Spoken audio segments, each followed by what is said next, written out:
નમસ્કાર નમસ્કાર નમસ્કાર વિદ્યાર્થી મિત્રો, કેમ છો? મજામાં? મારું નામ છે કાર્તિક લાઠિયા અને આપ સૌનું અમારી YouTube ચેનલ સ્ટડી માસ્ટર ની અંદર હાર્દિક હાર્દિક હાર્દિક સ્વાગત છે.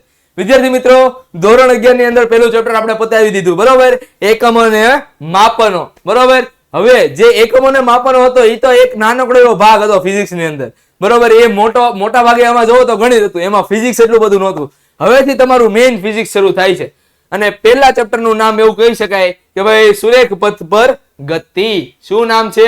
સુરેખ પથ પર ગતિ. આમ તો તમારું ચેપ્ટર નંબર 2 છે, પણ ફિઝિક્સ ની દ્રષ્ટિએ પહેલા ચેપ્ટર નંબર 1 થઈ ગયું, બરોબર? ઓલું પહેલું ચેપ્ટર તો આપણે મેથેમેટિક્સ વાળો ભાગ છે ને. ચાલો, તો સુરેખ પથ પર ગતિ. હવે આ ચેપ્ટર ને શરૂ કરતા પહેલા હું તમને એક ખાસ વસ્તુ કહી દઉં. જો આ ચેપ્ટર તમને નહીં આવડે તો શું થાય? આવડશે તો એનો તો કોઈ સવાલ નથી, નહીં આવડે તો શું થાય? તો જ્યારે તમે 12મા ધોરણની અંદર આવશો તો 12મા ધોરણની અંદર રહેલું 9મું ચેપ્ટર અને 10મું ચેપ્ટર, બરોબર, પ્રકાશશાસ્ત્ર વાળા છે બંને, અને થોડા ઘણા બેસિક કોન્સેપ્ટ જે આપણે 12મા ધોરણની અંદર અપ્લાય કરવાના છે એ તમને નહીં આવડે. બીજી વસ્તુ, આ વસ્તુ નહીં આવડે તો કોલેજમાં તમે ક્યાંય પણ જાઓ અટવા હો. સાચી વાત છે સાહેબ, બરોબર? અટવા હો એટલે કોલેજના રસ્તામાં ને એમ નહીં. તમે ક્યાં અટવા હો તો કે ભાઈ સર છે ને પછી ડાયરેક્ટ કહી દે આ તમે ભણી ગયા છો, આ તમે ભણી ગયા છો, આ તમે ભણી ગયા છો, બસ હાલો આને પછી આપણે આ સ્ટાર્ટ કરીએ, બરોબર? તો આ બધી વસ્તુમાં આ તમને નહીં આવડે તો આવું થાય. અને જો આવડશે તો આ બે ઓલા વસ્તુ છે એના તો કોઈ પ્રોબ્લેમ જ નથી, બરોબર? તો આ ચેપ્ટર એટલા માટે તમારી અંદર ઇન્ટ્રોડ્યુસ કરવામાં આવ્યું છે તમારા સિલેબસની અંદર કે ભાઈ તમને ગતિ વિશે થોડો ખ્યાલ આવે.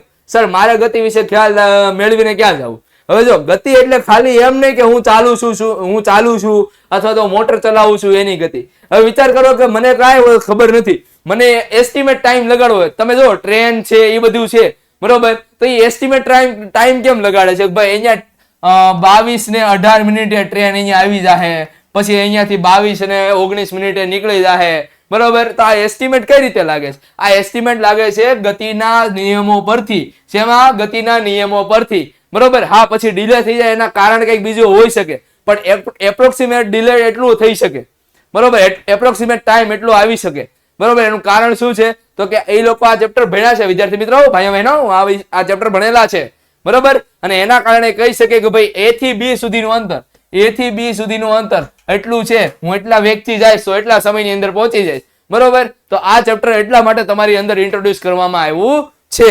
તો આપણે કોઈ ચેપ્ટર ના ભણીએ છીએ તો આપણે એમ નહીં કે આપણે શું ભણીએ છીએ, આપણે શા માટે ભણીએ છીએ એ પણ આપણને ખબર હોવી જોઈએ, બરોબર? તો આ ચેપ્ટર આપણે શા માટે ભણીએ છીએ? માનો કે A પોઈન્ટ થી અંદર B પોઈન્ટ સુધી જવું છે તમારે, બરોબર? અને A પોઈન્ટ થી B પોઈન્ટ સુધીનું અંતર તમને ખબર છે, તમારી વેલોસિટી અથવા તો ટાઈમ ખબર છે, તો તમારે કેટલી સ્પીડ થી જવું અથવા તો કેટલા ટાઈમમાં પહોંચશો એ તમને ખબર પડી જાય, બરોબર? અને એટલા માટે થઈને જ આ ચેપ્ટર તમારા સિલેબસની અંદર ઇન્ટ્રોડ્યુસ કરેલું છે. ચાલો, તો હવે આપણે સ્ટાર્ટ કરીએ. સુરેખ પથ કોને કહેવાય? પહેલી વસ્તુ, માનો કે એક ડાગલો છે, ના કરતો આવે આ રીતે, બરોબર? આમ, બરોબર? આ રીતે આગળ વધે છે તો આને સુરેખ પથ પર ગતિ કહેવાય. શું કહેવાય? સુરેખ પથ પર, સીધા માર્ગ પર જાય છે. હવે સીધા ઓલા અમુક વળવાંગડા હોય, ખબર? આમ કરીને હાલતા હોય, બરોબર? એમ નહીં, આ સીધા રસ્તા ઉપર જાય છે, આમ કરીને આમ કરીને જાય છે આગળ, બરોબર? અથવા તો આમ કરીને પાછળ આવે છે, રેડી? તો આને સુરેખ પથ કહેવાય. અને ગતિ કોને કહેવાય? તો ગતિ કહેવાય એને કે જ્યારે કોઈ પદાર્થ સમયની સાપેક્ષે, ગતિ કોને કહેવાય? મેઇન વસ્તુ આ છે, જ્યારે કોઈ પદાર્થ સમયની સાપેક્ષે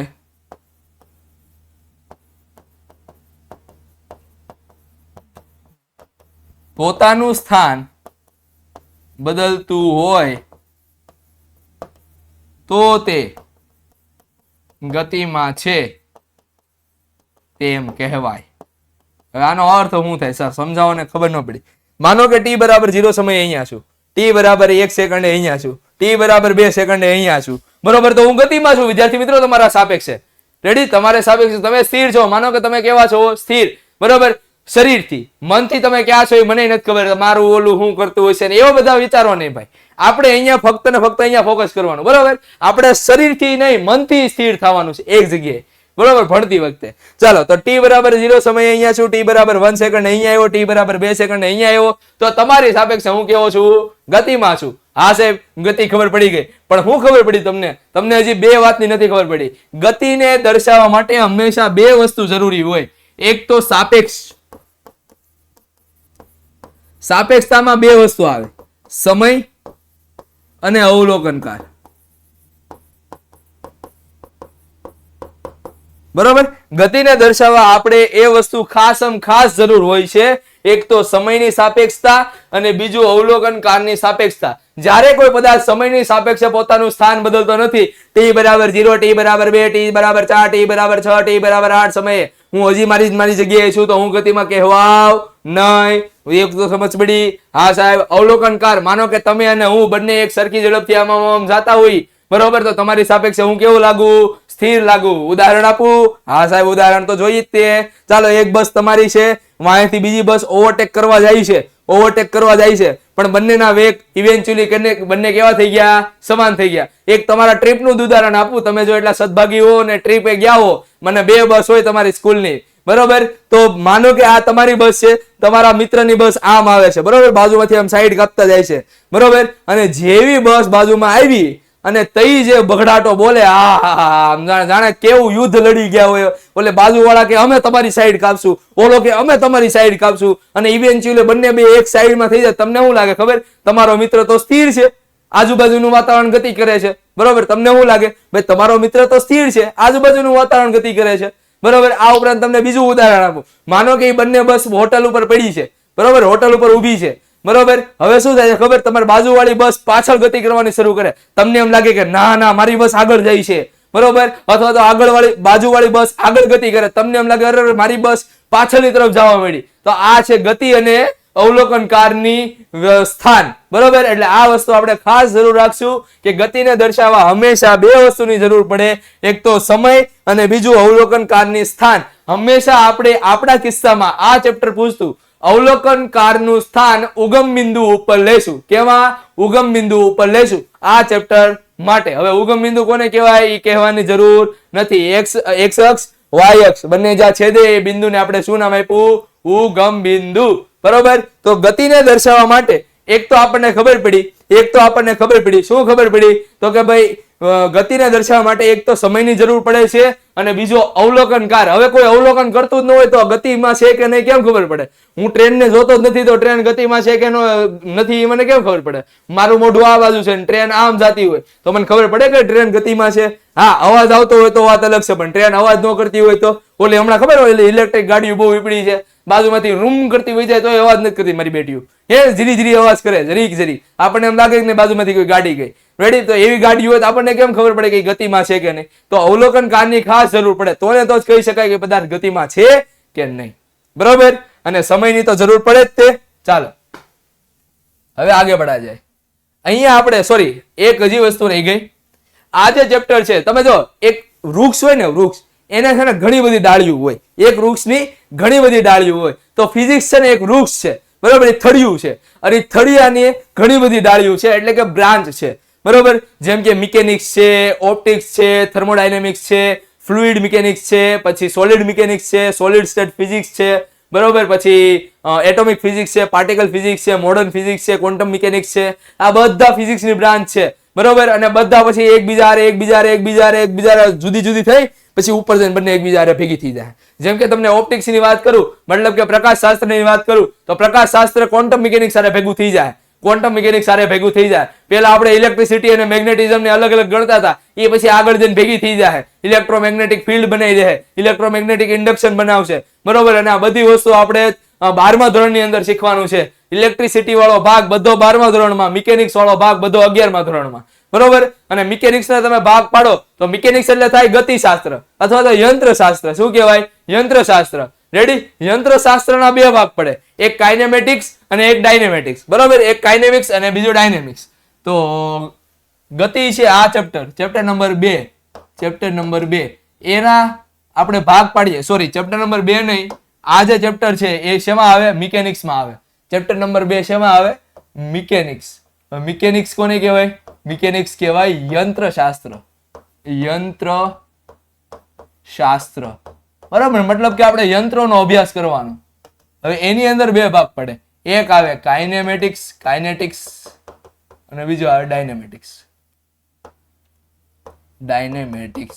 રેડી. કાઇનેમેટિક્સ ને આપણે કહીએ ગતિશાસ્ત્ર કાઇનેમેટિક્સ ને આપણે કહીએ ગતિશાસ્ત્ર, અને ટેક્સ્ટ બુક ની અંદર ડાયનેમેટિક્સ અને આપણે શું રાખેલું છે, ડાયનેમેટિક્સ જ રહેવા દીધેલું છે. હવે જો તમને છે ને એક વસ્તુ તમને કહું, માનો કે તમને ખાવાનું આપ્યું હોય, પણ ખાવામાં કોઈક વસ્તુ એવી હોય તમે ન ખાતા હો અને તમને ખબર નથી કે એ વસ્તુ શાની બનેલી છે, બરોબર. માનો કે કોઈ આમ જૈન લોકો હોય, બરોબર, તો એ મોસ્ટ ઓફ કાંદા લસણ એવું ના ખાતા હોય, બરોબર, અને એને ખબર જ નથી કે આ વસ્તુ શેની બનેલી છે. રેડી, કોઈ આઈટમ આવી પાવભાજી એવી છે, જોઈ પાવભાજી નું નામ લીધું કેવા મનમાં લાળા છૂટવા મળ્યા. રેડી, પાવભાજી એવી છે અને એને ખબર નથી કે ભાઈ આ પાવભાજીમાં શું કહેવાય, ભાજીની અંદર કાંદા લસણ નાખેલા છે કે નહીં, તો એ ખાય, અને ખાય તો કેવું ખાય ભાઈ, આમ ફૂકી ફૂકીને ખાય, બરોબર. તો એ જ રીતે માનો કે તમારી ટેક્સ્ટ બુક ની અંદર ક્યાં આપેલું છે ખબર, ટેક્સ્ટ બુક ની અંદર આ રીતે આપ્યું છે, ડાયરેક્ટ તમને તાત્કાલિક વેગ, ઝડપ અને પ્રવેગ આ બધી વસ્તુ આપી દીધી છે, બરોબર. હવે તમને સ્થાનાંતર ખબર નથી, તમને ભલામણ પથ લંબાઈ ખબર નથી, તમને ઝડપ ખબર નથી, તમને વેગ ખબર નથી, તાત્કાલિક ઝડપ અને તાત્કાલિક વેગ કેમ ખબર હોવાની? આ છે એક તમે 9મા ધોરણની અંદર ભણેલા, બરોબર. હવે તમને 10મા નું યાદ ન હોય અડધું, બરોબર, 9મું તો મારે કેમ યાદ કરવું? એ વચમાં સવાલ થાય ને, તો બસ એની કોઈ ચિંતા કરવાની જરૂર નથી. આપણે બધી વસ્તુ પહેલેથી લઈને ડિટ્ટો ડુ શીખવાનું છે. ઓલું એમેઝોન નો સિમ્બોલ નથી આવતું, એ અને ઝેડ, નીચે આ રીતે તીર હોય, એ શું દેખાડે છે? એ થી ઝેડ સુધીની બધી જ વસ્તુ આપણી સ્ટોર ઉપર અવેલેબલ છે. તો એમ આપણે પણ અહીંયા બધી જ વસ્તુ જોવાની છે, A to Z, બરોબર. ચાલો, હવે આનો મતલબ શું થાય? જો કાઇનેટિક્સ અને ડાયનેમેટિક્સ. જો કાઇનેમેટિક્સ એટલે એવું કે ગતિ થાય છે, હા થાય છે, બસ એટલું જ. શા માટે ગતિ થઈ, કયા કારણોસર ગતિ થઈ, એ મારે કોઈ લેવા દેવા નથી, બરોબર. અહીંયા ગતિના કારણોની ચર્ચા કરવાની નથી. ગતિના કારણો ની ચર્ચા નથી કરવાની, અને અહીંયા ગતિના કારણો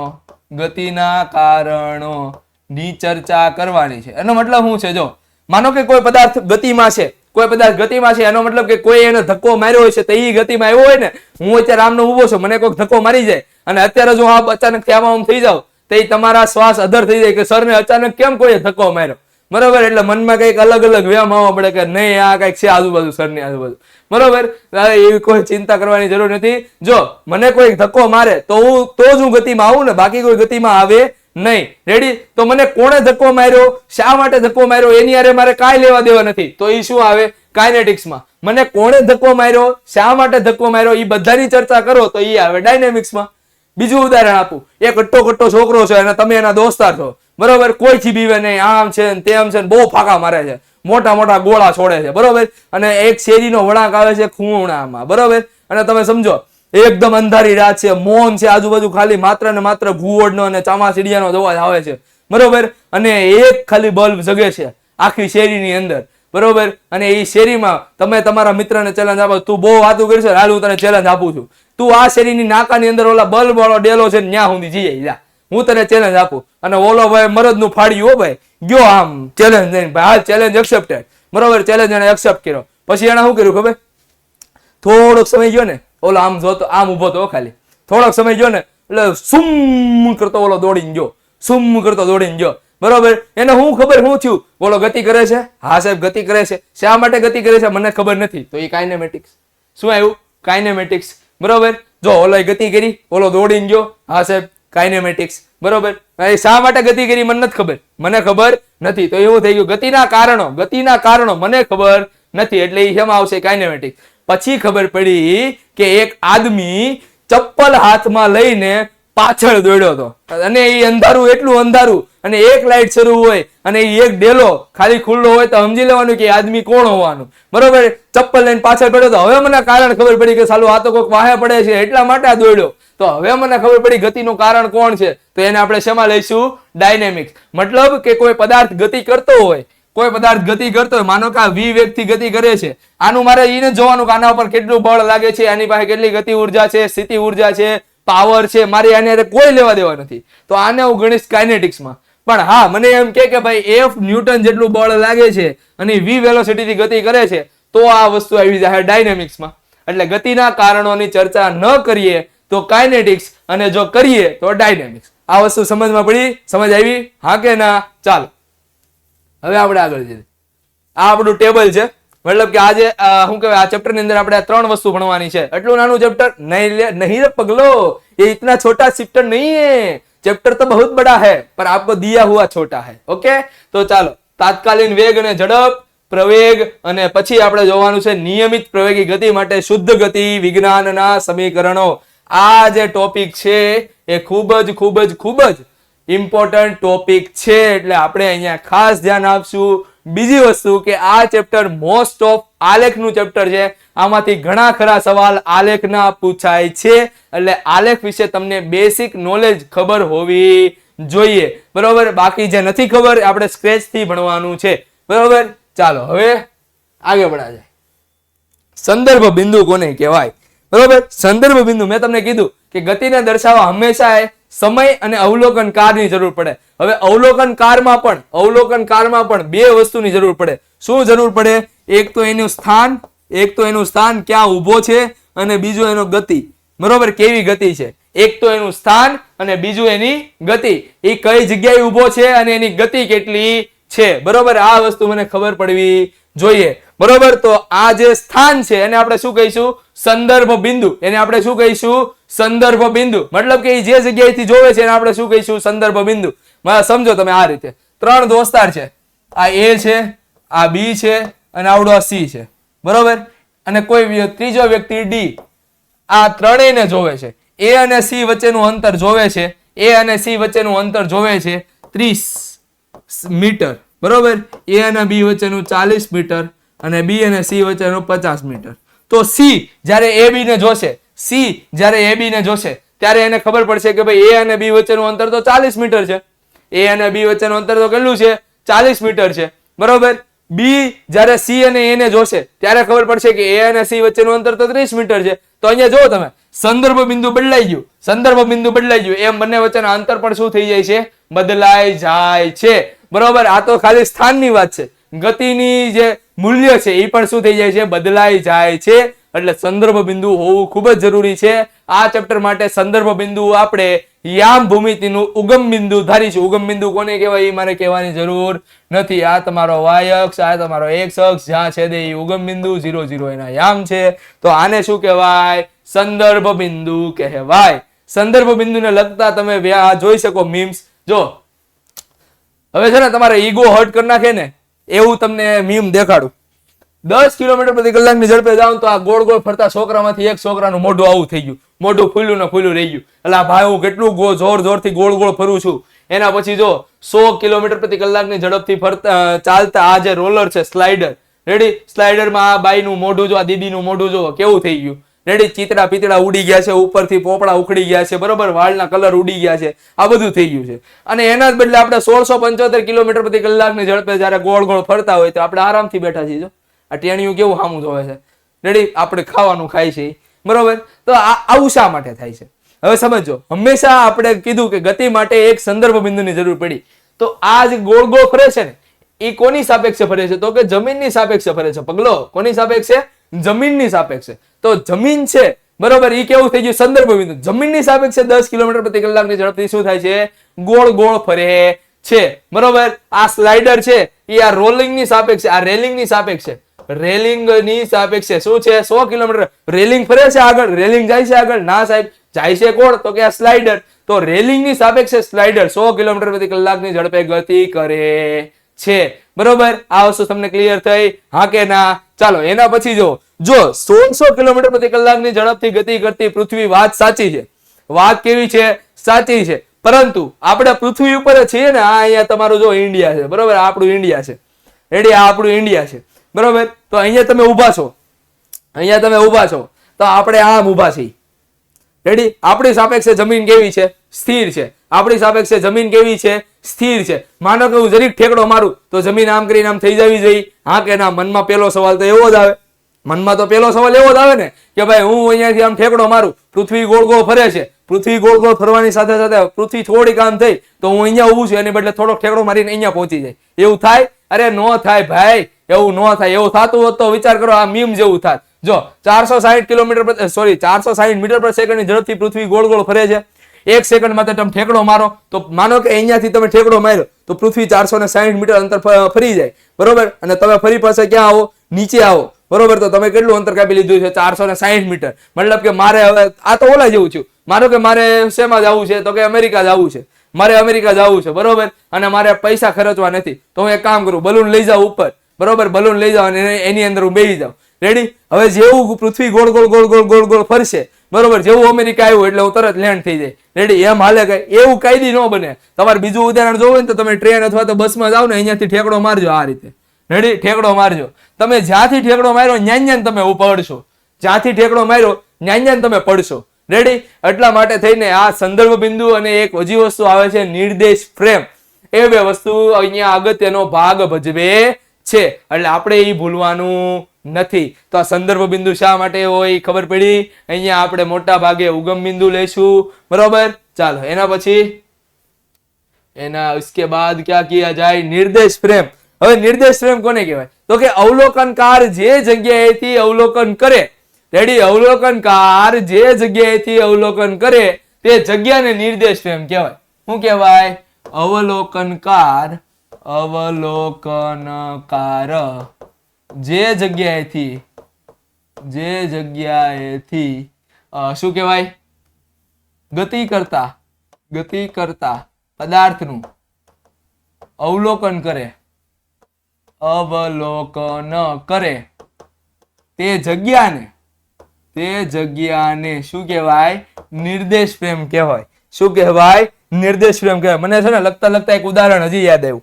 તમે જોયું ક્યારેક એવું કીધું હોય છે કે t બરાબર 0 સમયે x બરાબર 0 છે, t બરાબર 1 સમયે x બરાબર 1 છે. બરોબર, હું હમણાં જ ઉદાહરણ આપ્યું છે કે ભાઈ t બરાબર 0 સમયે અહીંયા છું, t બરાબર 1 સેકન્ડ અહીંયા છું, t બરાબર 2 સેકન્ડ અહીંયા છું, તો હું ગતિમાં છું. બરોબર, પણ આ t બરાબર 0 સેકન્ડ, t બરાબર 1 સેકન્ડ શું કામ મારે લેવું? હકીકતમાં ટાઈમ તો અનંત છે ને. તમે પાછળ જાઓ તો પાછળનો ટાઈમ અનંત છે, આપણે આગળ જઈએ તો આગળનો ટાઈમ અનંત છે. અત્યારે આપણે વર્તમાનમાં જીવીએ છીએ. રેડી? આપણે શું છે? વર્તમાનમાં જીવીએ છીએ. ટાઈમ તો જેટલો પાસ થવાનો એટલો જ પાસ થવાનો. તમારી 1 સેકન્ડ એટલી જ મારી 1 સેકન્ડ થવાની, તમારો 1 કલાક એટલો જ મારો 1 કલાક થવાનો, તમારો 1 દિવસ એટલો જ મારો 1 દિવસ થવાનો. બરોબર, છતાં આપણે t બરાબર 0 કેમ લીધા? જો t બરાબર 0 લઈને આપણે એક લિમિટ કરી નાખી. માનો કે અહીંયાથી મારે અવલોકન કરવાનું સ્ટાર્ટ કરવું છે, તો અહીંયા ટ્રેન તમારી 10:55 આવી હોય, 10:55 આવી, અહીંયા ગતિ કરતા કરતા કરતા અહીંયા પહોંચે છે અને ત્યાં થઈ જાય છે તમારી 11 કલાક. બરોબર, અહીંયા 10:55 છે, અહીંયા 11 છે, તો 11 કલાકમાંથી 55 મિનિટ બાદ કરો તો 5 મિનિટ જવાબ આવ્યો. તો બેટર છે ને કે હું અહીંયા t બરાબર 0 લઈ લઉં અને ઓબ્ઝર્વેશન કરું. હા, 5 મિનિટ. બરોબર છે, 5 મિનિટ. બરોબર, તો આ જે t બરાબર 0 છે ને આપણે સંદર્ભ બિંદુ છે. શું છે? સંદર્ભ બિંદુ. એટલા માટે t બરાબર 0 લખાય. તમે t બરાબર -1 લખો, કોણ ના પાડે? પણ એ તમે અટવાઓ. કેમ? કારણ કે હવે અહીંયા t બરાબર -1 લેવાનો તો કેટલો સમય છે તમને ખબર નહીં પડે. માનો કે અહીંયા t બરાબર -1 લીધો અને અહીંયા તમારી ટ્રેન પહોંચી 4 મિનિટે, તો તમને એમ લાગશે કે ભાઈ એ 4 મિનિટ જ થઈ. હકીકતમાં 5 મિનિટ થઈ હોય, કારણ કે t બરાબર -1 લીધું. બરોબર, તો આ વસ્તુ છે. સંદર્ભ બિંદુ હંમેશા કોની સાપેક્ષે મપાય? ગતિ કોની સાપેક્ષે મપાય? હંમેશા કોઈ ને કોઈ સંદર્ભ બિંદુની સાપેક્ષે મપાય. આ વસ્તુ આપણે મગજમાં ગાંઠ મારી દઈશું. બરોબર, ચાલો. હવે નિર્દેશ ફ્રેમ ને પાછા બે ભાગ છે. કેવી નિર્દેશ ફ્રેમ આવે? એક તો જડત્વીય, જડ જેવી, અને અજડત્વીય. હવે આ જડ જેવી કીધું, હું વધારે બોલીશ ને તો કઈક વિવાદ થઈ જાય. બરોબર, એટલે આપણે એ વધારે પડતું જાતા નથી. જો જડત્વીય નિર્દેશ ફ્રેમ કોને કહેવાય? તો કે અવલોકનકાર પોતે સ્થિર હોય અથવા તો અચળ અથવા તો નિયમિત ગતિ કરતો હોય. શું? ફરીથી કહું છું, અવલોકનકાર સ્થિર હોય અથવા તો નિયમિત ગતિ કરતો હોય, અચળ વેગી ગતિ કરતો હોય, ત્યારે એ ફ્રેમને, ત્યારે જે અવલોકન કરે એને આપણે ઝડપીય નિર્દેશ ફ્રેમ કહીશું. બરોબર, માનો કે ટ્રેન અહીંયા છુક છુક છુક છુક છુક છુક કરતી આગળ વધે છે અને અવલોકનકાર અહીંયા છે, જે કેવો છે? એનો વેગ 0 છે, અથવા તો v કેવો છે? અચળ છે. એનો વેગ કેવો છે? એની ઝડપ કેવી છે? અચળ છે. તો આને ઝડપીય નિર્દેશ ફ્રેમ કહેવાય. કેવી ફ્રેમ કહેવાય? ઝડપીય નિર્દેશ ફ્રેમ. અવલોકનકાર ની ગતિ જો સ્થિર હોય અથવા રેડી, અથવા શું હોય? તો કે નિયમિત વેગી, એટલે બીજું નામ આપે અચળ વેગી હોય, તો તેવા ફ્રેમને ઝડપીય નિર્દેશ ફ્રેમ કહેવાય. બરોબર, અને અઝડપીય કોને કહેવાય? તો કે અહીંયા માનો કે અહીંયા છો તમે, અને આ ટ્રેન છે તમારી છુક છુક છુક છુક કરતી જાય છે, બરોબર. અને તમારો વેગ છે v બરાબર, માનો કે કોઈ સંખ્યા v બરાબર 20 મીટર પર સેકન્ડ છે, માનો કે કોઈ સંખ્યા છે, બરોબર. અને વેગ તમારો કેવો છે? પ્રવેગી છે. કેવો છે? પ્રવેગી અથવા તો પ્રતિપ્રવેગી, કોઈ પણ પ્રવેગી અથવા તો પ્રતિપ્રવેગી કોઈ પણ છે. તો તમે છે ને એ કેવા થયા? અઝડપીય નિર્દેશ ફ્રેમ. અને અહીંયા તમે કેવા થયા? તો કે ઝડપીય નિર્દેશ ફ્રેમ. કેમ? કારણ કે અહીંયા તમારો વેગ 0 હતો અથવા તો અચળ હતો. અહીંયા તમારો વેગ કેવો થઈ જાય છે? અનિયમિત થઈ જાય છે, જે પ્રવેગી અથવા તો પ્રતિપ્રવેગી હોય શકે, બરોબર. આ વસ્તુ આપણે ખાસ ધ્યાન રાખીશું. ઝડપીય અને અઝડપીય નિર્દેશ ફ્રેમ કોને કહેવાય? એ બધી વસ્તુ સમજાણી. આનાથી વિરુદ્ધ તમે અઝડપીય માટે લખી શકો. હજી એક ડિફરન્સ તમને કહું કે ઝડપીય નિર્દેશ ફ્રેમ ન્યૂટનની ગતિનો પહેલો નિયમ સારી રીતે સમજાવે છે, પ્રત્યક્ષ રીતે સમજાવે છે. જ્યારે અઝડપીય નિર્દેશ ફ્રેમ ન્યૂટનની ગતિનો પ્રથમ નિયમ પરોક્ષ રીતે સમજાવવા માટે સક્ષમ છે, પ્રત્યક્ષ રીતે સમજાવી શકતો નથી. આ બધી વસ્તુ તમારે અત્યારે કોઈ કામની નથી, માથેથી જાહે. મને ખબર છે જ્યારે તમે કોલેજમાં આવશો ત્યારે તમને ખબર પડશે. આનું એક ઉદાહરણ આપું અઝડપીય નિર્દેશ ફ્રેમનું. માનો કે આ પૃથ્વી છે અને આ એની અક્ષ છે, અને પૃથ્વી આ રીતે ગોળ ગોળ ફરે છે. અંતરિક્ષમાંથી કોઈ h ઊંચાઈએથી કોઈ પદાર્થને એ બિંદુ ઉપર નાખવાનો છે. હવે પૃથ્વી પોતે ગોળ ગોળ ફરે છે. પૃથ્વી પોતે શું થઈ છે? ગોળ ગોળ ફરે છે. તો એ પદાર્થ a ઉપર પડવાના બદલે એ ક્યાં પડશે? પદાર્થ b ઉપર પડશે. ક્યાં? b બિંદુ ઉપર પડશે, બરોબર. આ b બિંદુ ઉપર પડવા અથવા તો એના ગતિપથ બદલાવા માટે કઈક ને કઈક બળ જરૂરી હશે. હા સર, બળ તો જરૂરી હોય ને તો જ પોતાનું શું કરે? ગતિપથ બદલે. માનો કે તમે આમ જાવ છો, તમારે ઉપર જવું હોય, રેડી, આ રીતે જવું હોય, તો તમારે શું કરવું પડે? તમારો ગતિપથ બદલવો પડે, તમારા પગને જોર આપવું પડે, તે ઉપર જઈ શકો તમે, બરોબર. તો અહીંયા બળની જરૂર તો પડે જ તે b બિંદુ સુધી જવા માટે. તો અહીંયા બળ કેવું છે? બળ કોઈ લાગે છે? ના સર, બળ લાગતું નથી, છતાં બળની અસર છે. તો આવા બળને કોરિયોલિસ બળ કહેવાય. પૃથ્વીનું જ્યારે રોટેશન છે ને એના કારણે આવા બળને આપણે કેવું બળ કહીએ છીએ? કોરિયોલિસ બળ. અને કોરિયોલિસ બળ આભાસી બળ છે. આભાસી બળ કોને કહેવાય? એવું બળ કે જે નથી છતાં એની અસર છે. તો આવા બળને આપણે કેવું બળ કહીએ? આભાસી બળ કહેવાય. અને આભાસી બળનું એક ઉદાહરણ છે કોરિયોલિસ બળ. અને બીજું ઉદાહરણ તમને આપું. માનો કે ચોપાટીમાં આ રીતનું ચકડું હોય, આ રીતનું, બરોબર. અને આ તમે ગોળ ગોળ ફરો છો. માનો કે તમારે દડો પાસ કરવો છે, સીધો દડો પાસ કરવો છે, બરોબર. પણ તમે ગોળ ગોળ ફરો છો, એના કારણે દડો સીધો પાસ ન થાય, કાં તો આમ વયો જાય, કાં તો આમ વયો જાય. અહીંયા કોઈ તમે બળ લગાડ્યું? ના સર, મેં કોઈ બળ નથી લગાડ્યું, છતાં દડો કેમ આમ કે આમ વયો ગયો? એનું કારણ છે કેન્દ્રગામી બળ અથવા તો કેન્દ્ર ત્યાગી બળ અથવા તો કોરિયોલિસ બળ પોતે, બરોબર. અઝડપીય ફ્રેમના કારણે આ બળ સર્જાય છે, બરોબર. આ વસ્તુ જ્યારે તમે કોલેજમાં BSc કરશો ત્યારે તમને જાણવા મળશે. બાકી 11મા 12મા આ બધાનો કોઈ મહત્વ નથી. આજનો લેક્ચર માત્ર ને માત્ર ઇન્ફોર્મેશન માટેનો છે. આજના લેક્ચરમાંથી કાંઈ તમારા સિલેબસનું નથી. પણ મને જરૂર લાગી કે ભાઈ આ વસ્તુ તમને સમજાવવા જેવી છે એટલે મેં તમને સમજાવી, બરોબર. આપણે ખાલી ફિઝિક્સ અમથી તે ગોખવા માટે કે પછી શું કહેવાય રટવા માટે કે પછી માર્ક્સ લાવવા માટે નથી, માત્ર શું કહેવાય એક્ઝામ માટે નથી. આપણે નોલેજ માટે પણ ફિઝિક્સ ભણવાનું છે અને આ તમારું નોલેજ છે, બરોબર. હવે તમે આ વસ્તુ તમારા દોસ્તારને, તમારા કોઈ સાથે ભણતા હોય એમને સમજાવશો ને, સંભળાવશો ને, તો તમને આનંદ થાય કે હા જો કેવું મજા આવે છે, આ લોકોને નથી ખબર ને મેં તમને એ લોકોને કીધું એમ, બરોબર. અને આ વસ્તુ તમને આગળ જઈને જ કામમાં લાગશે જ્યારે કોલેજમાં આવશો ત્યારે. તો આજે આપણે ભણ્યા સુરેખપથ કોને કહેવાય, ગતિ કોને કહેવાય, સંદર્ભ બિંદુ કોને કહેવાય, નિર્દેશ ફ્રેમ કોને કહેવાય, નિર્દેશ ફ્રેમના પ્રકારો કેટલા છે, આ બધી જ વસ્તુ આજે આપણે ભણ્યા. આશા રાખું છું કે તમને આ વિડીયો પસંદ આવ્યો હશે, તમને આ વિડીયોમાં સમજાણું હશે. જો એવું હોય તો તમારા મિત્રો જોડે શેર કરી દો. ચેનલ પર નવા હોય તો સબસ્ક્રાઇબ કરી દો. કમેન્ટ કરવાનું ભૂલતા નહીં.